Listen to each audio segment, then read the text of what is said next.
Hello everyone and welcome to an episode of our show, The Film Digest, with Brandon Jimenez and Henry Gonzalez. Today we'll be dividing our show up into movies out now, the film review, and the Digest recommends. With that being said, let's start the show.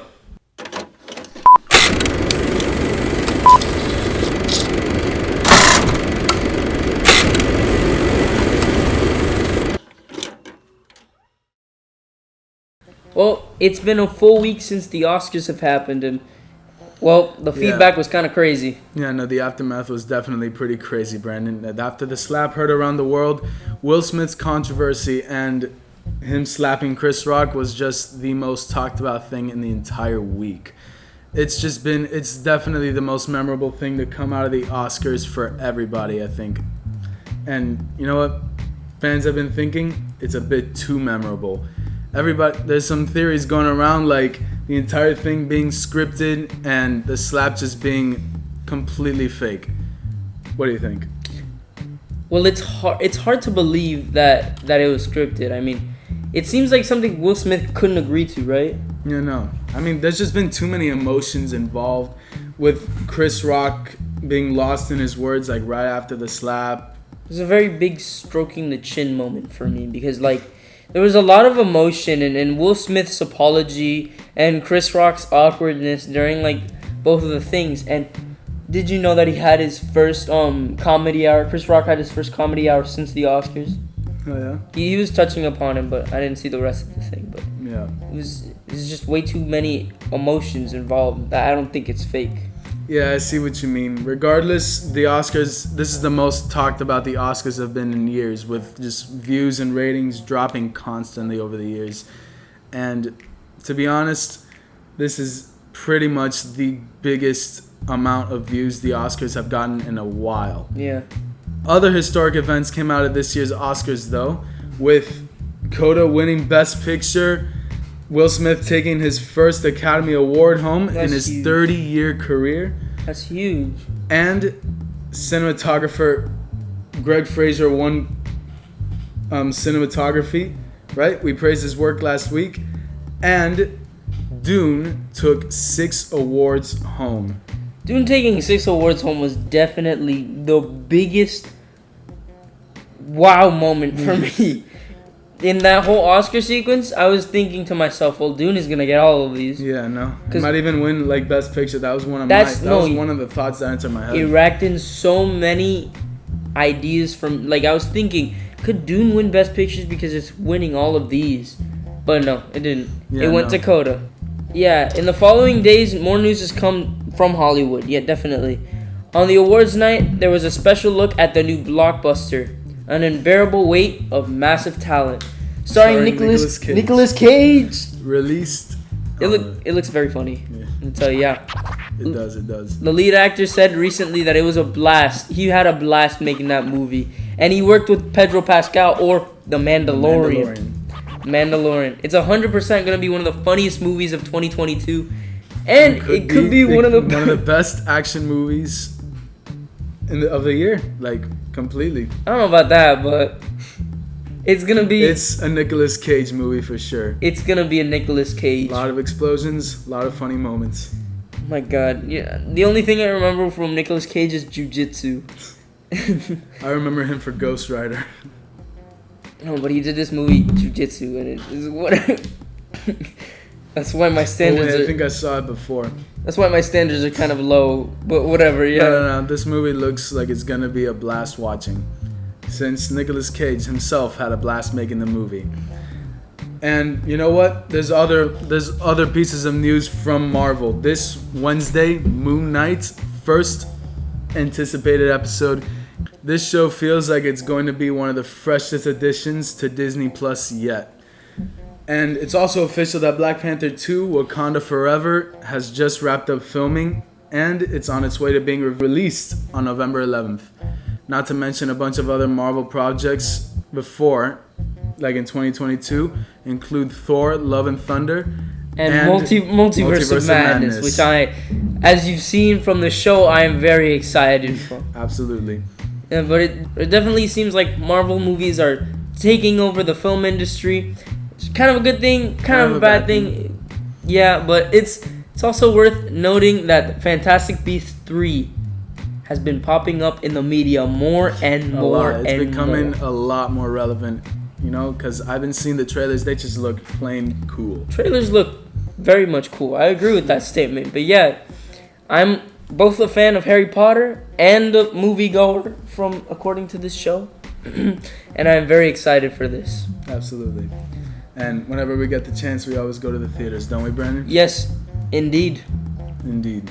Indeed. And while Fantastic Beasts looks awesome, it's not my most anticipated movie of April. Matter of fact, it's definitely The Northman. Northman is a Viking drama that seeks to follow the brutal nature of Scandinavian times and provide an action-packed story of a revenge saga reminiscent of Old Norse sagas. It's like Frozen, Scandinavian movie. Just a bit more violent.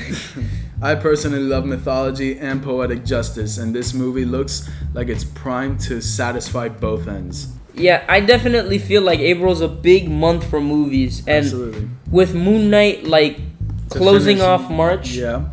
and now Morbius opening April, blockbusters are starting to skyrocket. Absolutely.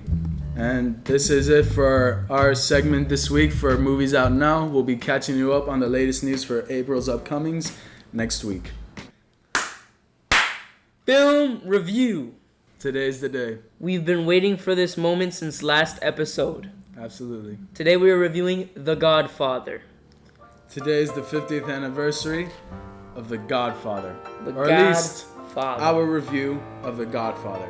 Ever since we started this show, me and Brandon have been waiting to review The Godfather on its 50th anniversary. And There we are. The movie is not only special to us, It's special to Hollywood. And 50 years and a week ago today, The Godfather ushered as one of the best ages of cinema to exist. Yep.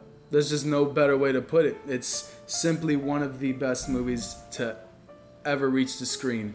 Its influence spread everywhere over the last 50 years since its initial release, and it's made genres and stories forever changed in Hollywood. Yeah, definitely. Crime movies would never be the same. It makes modern classics like Goodfellas and Scarface for the decades, which have both Robert De Niro and Al Pacino. Yep. And let me just say, the character I love most was Michael. Al Pacino's character. Michael had such a kind of a conundrum of change throughout the movie, but he's definitely not a hero.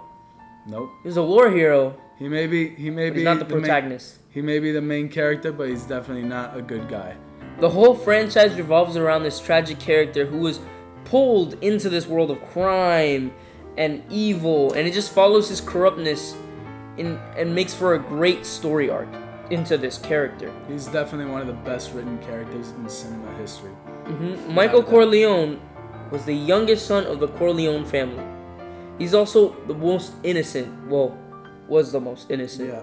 He wants nothing to do with the family business, right? And he maintained a very perfectly healthy relationship and a perfect veteran service to America. Right. At the beginning of the film, he is called to take care of the family business because his father, Marlon Brando, cinema legend, was shot 5 times, but surprisingly survives. In the street.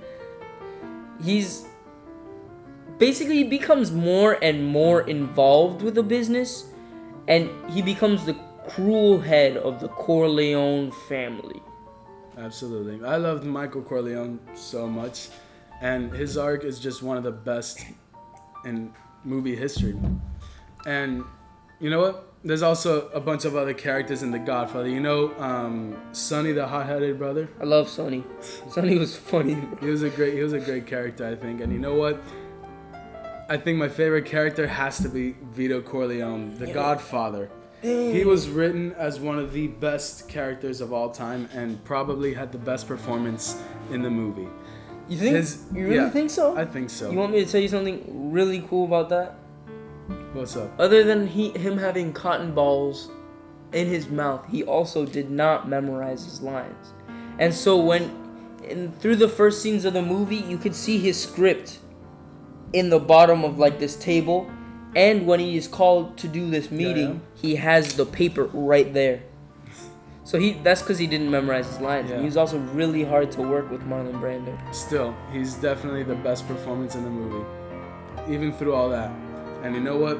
I think Robert De Niro in The Godfather 2 was slightly better and was absolutely his best performance in the entire of his career. I would have thought Taxi Driver would have been better, but did you know that The Godfather was never even supposed to be a good movie? Everybody expected the movie to be horrible and like a failure. Everybody thought it was going to be a failure. Nobody saw a movie like that. But most of the actors actually did not have that much experience, and it was his first film. Like Al Pacino, for example. Right. Well, with the exception of Marlon Brando. Because he was huge. Huge at the time, and nobody had even heard about the rest of the cast members. Nobody heard about any of these legends, including Diane Keaton, Al Pacino, James Caan. How about this? Did you know that Mario Puzo, who wrote the original book, was called by Francis Ford Coppola to help him write the movie? Mario Puzo agreed, even though he'd never even written a screenplay in his life. And now get this. 2 Oscars later, after The Godfather 1 and 2 winning Best Picture and Best Screenplay, wow, both times, Mario Puzo decided he was finally going to buy a guidebook. He was going to write the screenplay professionally. Sorry. I messed it up there. Yeah. Now he was going to, like right here. 2 Oscars, now get this. 2 Oscars later, after winning Best Screenplay both movies for Godfather 1 and 2. And Best Picture, right? And Best Picture. Mario Puzo decides one day he's going to buy a guidebook on how to professionally write a screenplay. Oh, wow. And you know what the first chapter said? Study Mario Puzo's The Godfather. Wow. Yeah. Mario Puzo. And there's going to be a new series with the guy that played Andrew Neiman in Whiplash, Miles Teller. He's going to, it's called, what is it called? The Offer. The Offer. He's going to play Mario Puzo, right? Yeah, it's a brand new show about The Godfather. But I'm starting to think that this movie was just more than special. It's like destined to be the best. I personally think, for me, that it's the second best film according to ranks and my resources. Right. But what do you think, Henry? You know, I don't think it was ever going to be planned to be like ever this good. It had a terrible budget. It had a bad budget. Like an unknown cast, inexperienced writers. The Godfather was definitely not destined to be the best at all. Even the real Italian mafia approached the studio members and warned them to be as unrelated to real life as possible. They weren't even allowed to say the word mafia in the entire movie. Oh my god, now that I think of it, I've never heard the word mafia. And you know what? They threatened them straight up, but through all the trials, this studio made a masterpiece that is so close to perfection, it's crazy. So with all those like restrictions, they still made one of the best movies. One of the best movies to in ever film history. Yep. That's incredible and crazy. But I think you know what? It got boring in some parts. I'm not definitely gonna lie. Yeah, I was about to say that. Yeah, and it was a bit slow, but the movie, it was genuinely just a smart movie. I like smart movies. I love it when screenwriters they don't underestimate the audience. They understand that you are smart enough to handle this script. And you know what? If you love smart movies, I think this is it. Nicely said, Henry. Nicely said. But in all honesty, this is just a piece of art. I think that's the Godfather is a piece of art. You know, I am myself, I don't think I've revealed this on the show, but I am a very big symbolism guy. And in the movie The Godfather, there's a very big symbolism with the use of oranges in the film. It's truly just an amazing piece of art that questions morality, integrity, and the importance of family above all. It brought so many movie lovers together, and in the end, it just became a legendary movie. You know, Brandon, I don't think if it weren't for this movie, we probably wouldn't even be here today reviewing movies on this show. I truly think that this movie is a work of art because it exemplifies what movies are. If you have a camera, you record, and your result becomes part of who you are. Just never be afraid to touch a camera. Never be afraid of how bad it might be. Just film. And that's what these people did, despite so many restrictions, despite even the real life mafia getting involved. They still made this movie work. And even if you have a low budget, you make what you want. Movies nowadays have the ability to be part of your imagination coming to life. Through editing, special effects, through writing, whatever you want. That's what I feel like exemplifies this movie and gives me the opportunity to say that this movie's 10 out of 10 in my opinion. And I know it does have flaws in this movie. I know this movie has certain flaws, but those flaws put into play how you can make movies. I strongly believe that this movie is a 10 out of 10 in my opinion. Very good. It's a whirlwind of emotion, and you should definitely not fall asleep during watching this film. I never did. Amazing.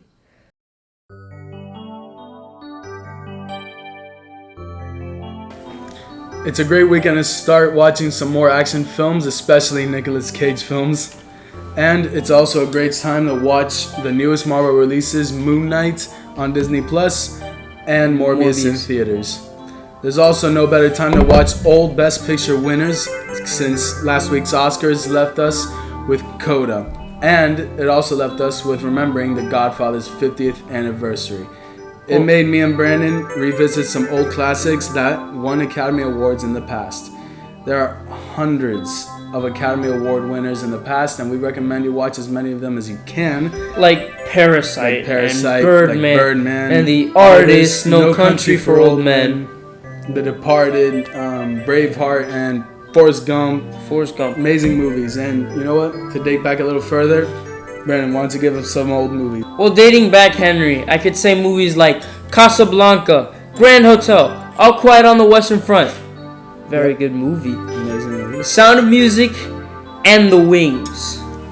By the way, that's the first movie to ever win Best Picture in the Oscars, all the way back in 1927. Wow.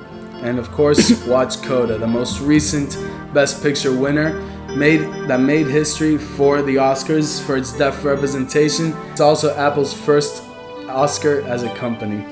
Definitely think that Coda is a grand masterpiece of a film to the deaf community. So that's the film we're actually going to be reviewing next week. So we can't wait to show our opinion on it, of it on the Film Digest. Thank you for watching the Film Digest, and we're your hosts. I'm Brandon Jimenez. And I'm Manny Gonzalez. And we will catch up with Hollywood next week. And a very special thanks to Wolfman Jack for lending us this microphone.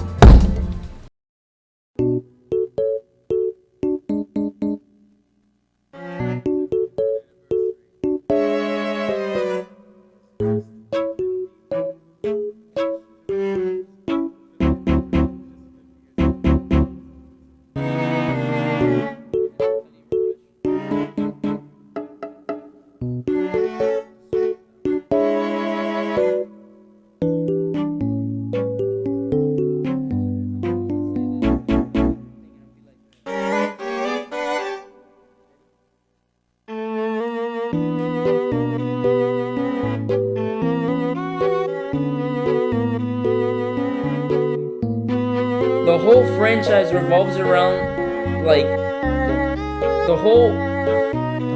Just take a sip,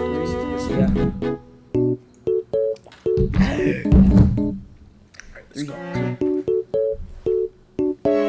And they're some of, like, the greatest actors ever.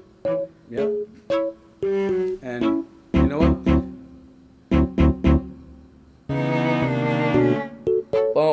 Did you just repeat? Like, Did you just, like, freeze? Yeah, froze. Alright. Let it refresh. We have a problem of, like, interceding into our own lines. We shouldn't be doing that that much.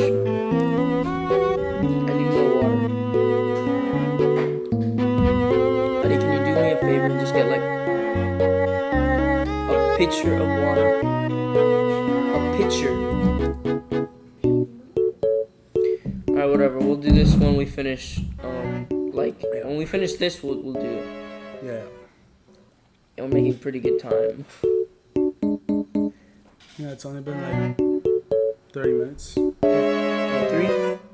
2, 1. Definitely seems like Marvel movies are gonna keep on dominating the theaters in 2022.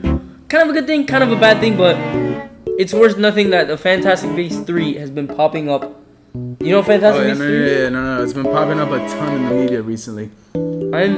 It's becoming very relevant. That's what I'm gonna say. It's becoming very relevant in the media, absolutely. It aims to close off like the successful prequel trilogy. Yeah, to the Harry Potter franchise. To Harry Potter, yeah. And it looks very satisfying. I think it's gonna provide, definitely. I think so. The theaters are cool, and I can't wait to see this. Wait, why did you just make me? Oh, the trailers. Yeah, the trailers are just playing It said the theaters are playing cool. The theaters.